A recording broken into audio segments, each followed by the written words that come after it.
So all of this is out of fear of this fitna.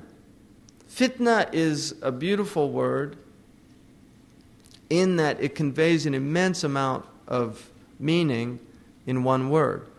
The word fatana means to test the metals for impurities. So when you heat metal and it begins to melt away, you get what's called dross, D-R-O-S-S. That's what fitna does. It reveals the dross of humanity. So I'll give you an example. When you had the cartoon controversy in Denmark, remember that? See, everybody's like, now it's over. The fitna's over. And everybody goes, the cartoons are still there. They're still there. You can look them up on the internet or wherever you want to. They're still there, but the fitna's over. Now, the 30 dead people, they're dead. They're in their graves now because of that fitna, or however many people died. So the fitna's over. That's what fitna is. It reveals people's character based on the circumstances. Now, in Mauritania, how did they respond to the fitna? Well, unfortunately, the news didn't cover Mauritania. The ulama had an evening where they all got together in a huge auditorium and people came and they recited qasidas against Denmark.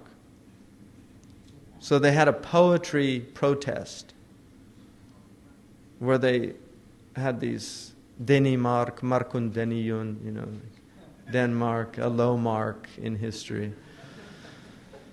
And then the next day they had a demonstration, but before the demonstration they handed out flyers, adab and mudahara, the adab of protest. And amongst the things that they guided the people to was not to do anything inappropriate, not to break the law, not to throw anything, not to attack or harm the Danish embassy because it was an embassy that was legitimately there. And so it had the aman of the Muslims. So that's how they dealt with it, the fitna. They dealt with it like Muslims. But other people, they didn't. They dealt with it like the dog, the irascible soul. They completely lost it. They went crazy and threw things. And a lot of it is that it's an opportunity to do that.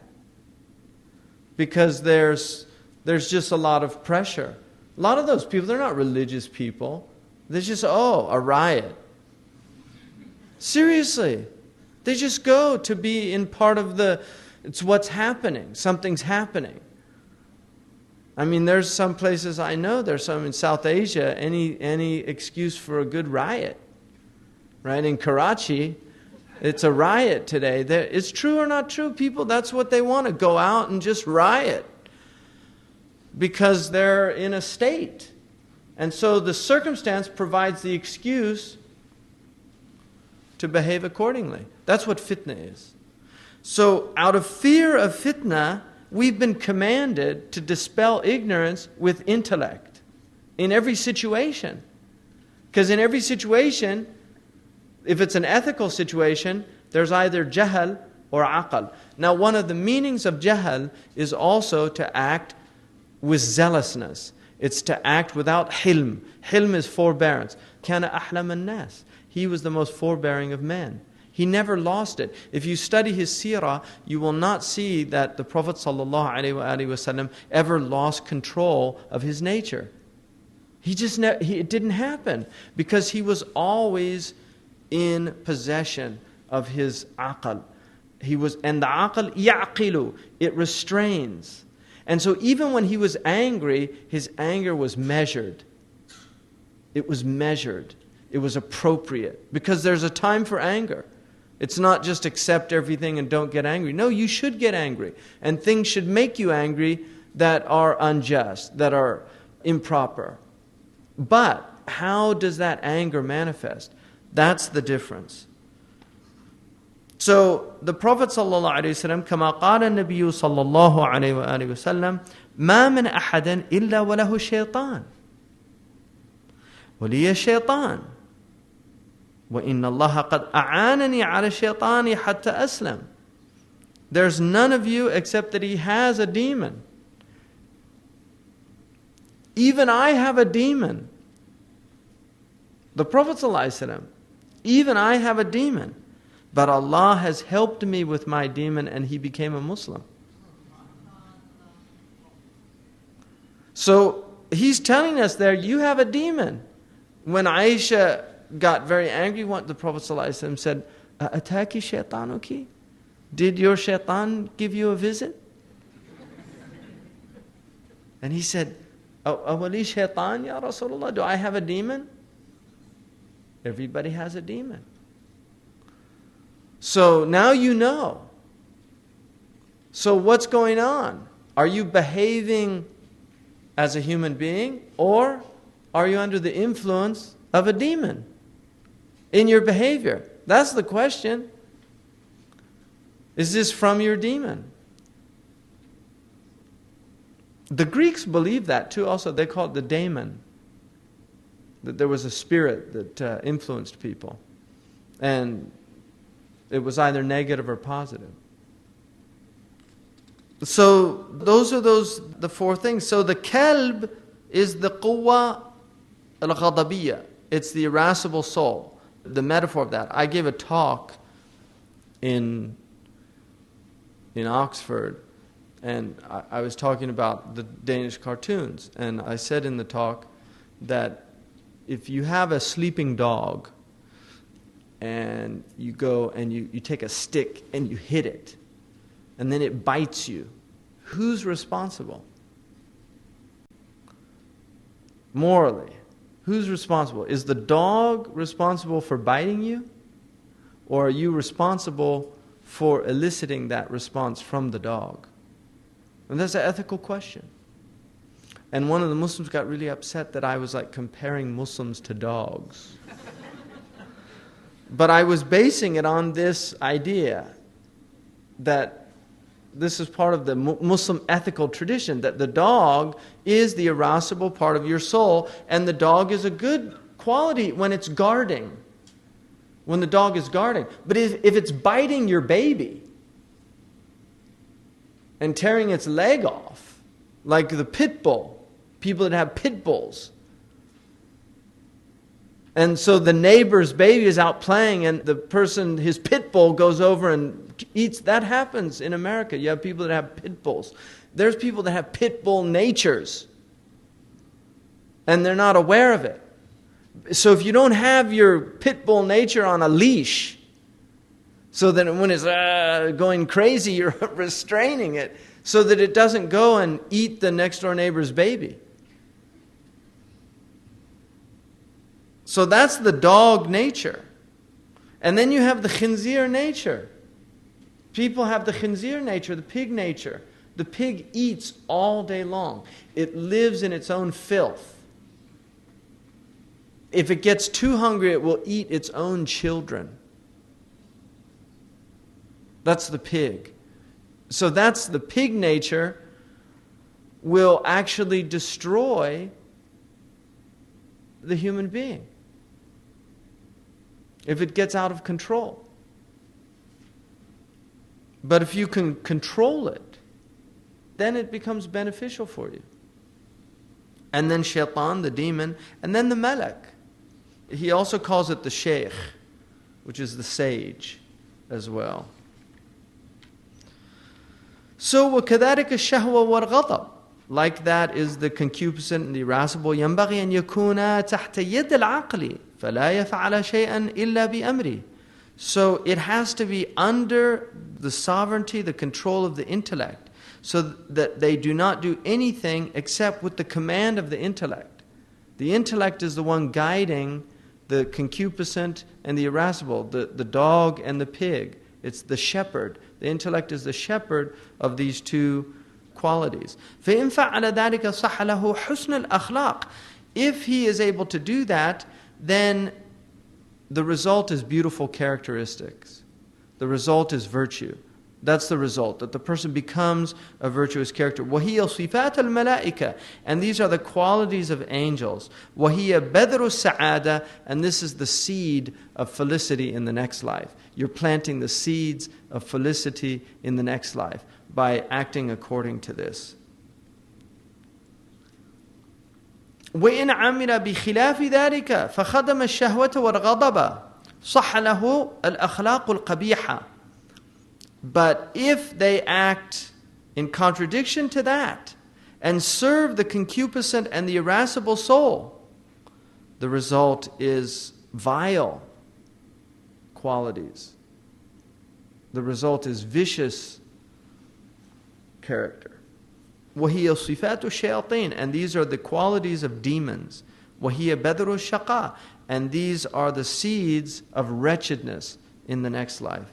فيتبين له في نومه كأنه قائم مشدود الوسط يخدم الكلب والخنزير. This will manifest in a dream as if he's standing in a state of total constriction, serving the dog and the pig.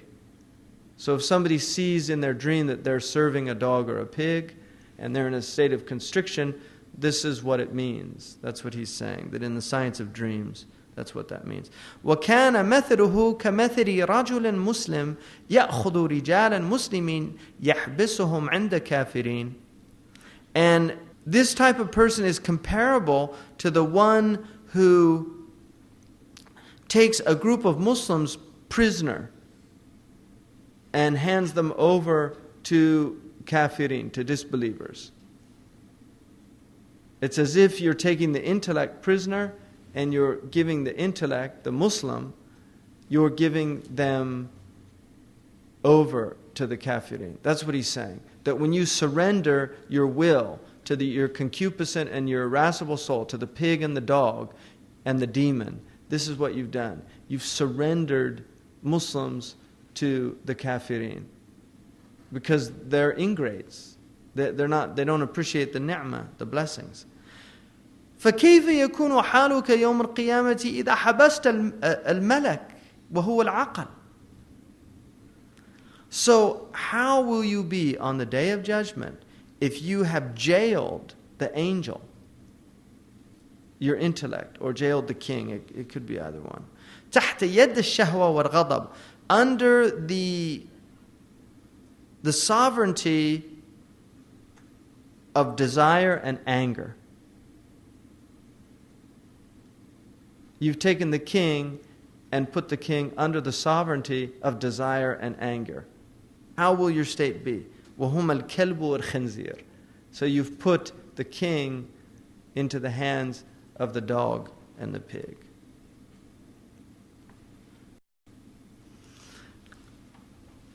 وَاعْلَمْ أَنَّ الْإِنسَانَ فِي صُورَةِ ابْنِ آدَمَ الْيَوْمِ وَغَدًا تَنْكَشِفُ لَهُ الْمَعَانِي فَتَكُونَ الصُّوَرُ فِي مَعْنَى الْمَعَانِي. And know today that the human being is in the form of an Adamic creature. But tomorrow, the realities will be revealed, and the true state will be shown. So, what he's saying is that you might have the form of a human being, but your meaning is a dog or a pig or a demon. And that meaning is going to manifest. And that's why one of the blessings of this ummah is the Prophet ﷺ said it does not have maskh al-zahir. It will not have transmogrification externally. The external form will not be transformed into a pig or a donkey or a rat. That won't happen to this ummah. Any of the ummah, which includes the ummah ad-da'wa wa ummah istijaba, because the ummah of the Prophet ﷺ, and we forget this, the Europeans, the Asians, the Americans, they're all from, in our belief, they're all from the ummah of the Prophet ﷺ. We forget that. They're his ummah. Because the ummah is, there's two. The ummah ad-da'wa, the people that were invited to his path, and the people that responded to the invitation. They're all considered from the ummah, which is why the ummah of Lut are the people he was sent to. They're called Qawmu Lut, the people of Lut. They didn't believe in him, but they're still his people. So even the people that disbelieve in the Prophet are from his ummah. So from the blessings of the Prophet ﷺ, there is no outward transformation. People will not be exposed. So you can see pigs and donkeys and all these animal forms that are low. You'll see them out there. One of the interesting things about extinction is it's not the pigs that are going extinct. It's not the cockroaches. It's not the rats. It's all the high quality. It's the falcons. It's the eagles. It's the lepers. That's what's going extinct. It's not these common creatures. It's all the extraordinary creatures. They're the ones going extinct. Why? Because those qualities in human beings are going extinct. Because we are the reflection. All of creation is in us. So those things that are, the whales that are going extinct, that's because those qualities in us are disappearing. That's what happens out there. It's a reflection. So there's plenty of cockroaches. Really, there's plenty of pigs. But those high qualities are leaving. One of the things the Moroccan poets, Sheikh ibn al-Habib, said, إِنَّمَا الْكَوْنُ مَعَانٍ قَائِمَةٌ بِالصُّوَرِ. The cosmos are meanings set up in images. You see an image, but there's a meaning behind the image. إنما الكون معان قائمة بالصور كل من يدرك هذا كان من أهل العبر. Whoever understands this is among the people of discernment. In other words, the people that perceive meanings as opposed to the sensory. The sensoria are there. We experience the sensoria, but all of the sensoria has meanings. Why are we attracted to flowers? What is the attraction? Why are we attracted to colors? Because they reflect meanings. They're tajalliyat of qualities of God, beauty. So what you're seeing is jamal. And that's what you're attracted to. And jamal is an attribute of God. So you're witnessing an attribute of God manifesting in creation, and that's what you're attracted to. If you don't see that, you're like the beasts. You're a person of sensoria because you're not recognizing the meaning. Why are we attracted to beauty? Because it's an attribute of God. Why don't we like ugliness? Because God is not ugly. And that's why the fitra nature, when it's healthy, it's attracted to those things that are beautiful, and it's put off by those things that are ugly. When the nature becomes distorted, corrupted, it's actually attracted to ugly things. It likes ugly sounds. That's why if you look at the way people dress today, it's ugly dress. Really. They put like ugly tattoos on their bodies. And they do these things because they're not well. Those are all indications of their states. But they're even unaware of that. They're not even aware they're sick. Because people in fitra will not do things like that. Those are distortions of the fitra state. Human beings always have dressed. If you look at embellishment in Muslim clothes, why do Muslims put embellishments on their clothes? Why in Afghanistan? Why do they do that? They could just have a functional cloak, but why do they do the embroidery? What is that? It's in their nature. They're people of ihsan, so they make things beautiful. You could just make a functional carpet. Why make the design? Why? But that's an ugly design in my estimation. But why make the design? Do you know why did whoever did this, why did they do this? Do you see, really? Why did they do this? Whoever made this here, somebody did this. They took time to do this. We could just be sitting up here in a functional thing without flowers, without just sitting here. What is that in the human being that wants to do that? That's ihsan. Ihsan means to make beautiful. Ahsana. It means to bring about husn. Asma'ullah al-husna, the beautiful names of God. Why are they beautiful? Because they are qualities of God. So anything that you see in the world that is beautiful is manifesting a quality of God. Those are the meanings in the forms. So the forms are there, but the meanings in the forms are what the people of discernment see. They don't see the externals. They see the internals. They see with the ayn al-basira, not with ayn al-basar. the eye of the heart and not with the eye, this outward eye that we see. So this is what he's saying, that there are people out there that you see them in the form of a human being, but they're not humans. They're demons. They're pigs. They're dogs. That's the reality of their state. And it's not for me or you to judge, because we could be in the same thing. So you're pointing the finger at somebody else. Look at that dog over there, and you're a dog yourself. So it's much more important to be concerned with your own state. What's my state? Not what's their state. What's my state?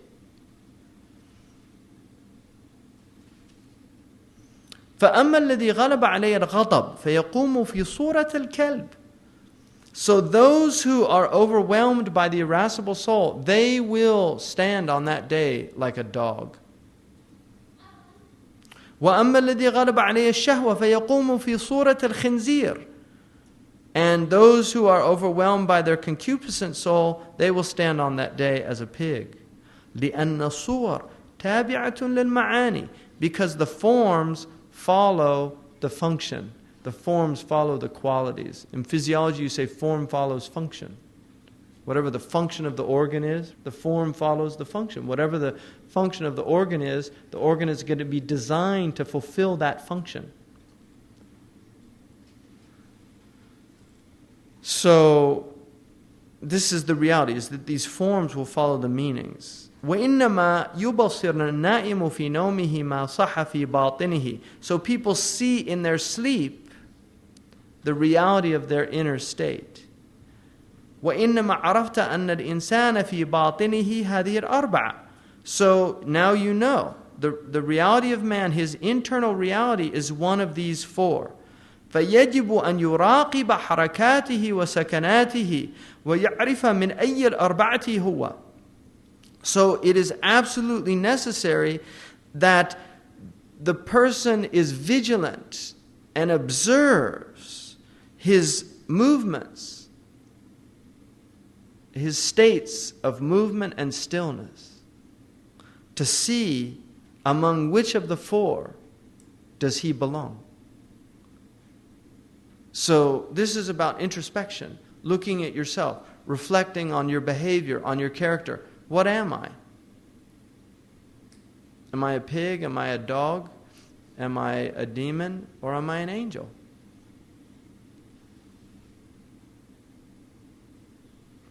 فإن صفاته تحصر في قلبه وتبقى معه إلى يوم القيامة. Because these qualities emerge in the heart and will remain with him until the day of judgment. These are the qualities. So whatever your heart is filled with, if it's filled with anger, that's the reality. If it's filled with desire, that's its reality. If it's filled with treachery, unfaithfulness, makr, khuda, hila, all those things, then it's got the demonic qualities. And if it's filled with good, then it has the angelic qualities. Those are its realities. فإن بقي من جملة الباقيات الصالحات شيء فهو بذر السعادة.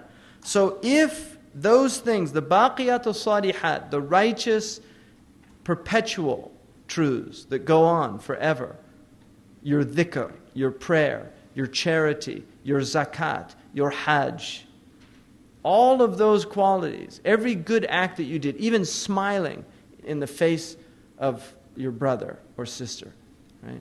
If you're a sister, even smiling in the face of your brother or sister, that's a charity that goes on. It's perpetual. So all of those qualities are going to be preserved by Allah, and these are all the seeds of felicity. These are all the things that you're planting here, and you will reap the harvest in the akhirah. وَإِنْ بَاقِيَ مَعَهُ غَيْرُ ذَلِكَ فَهُوَ بَذْرُ الشَّقَى.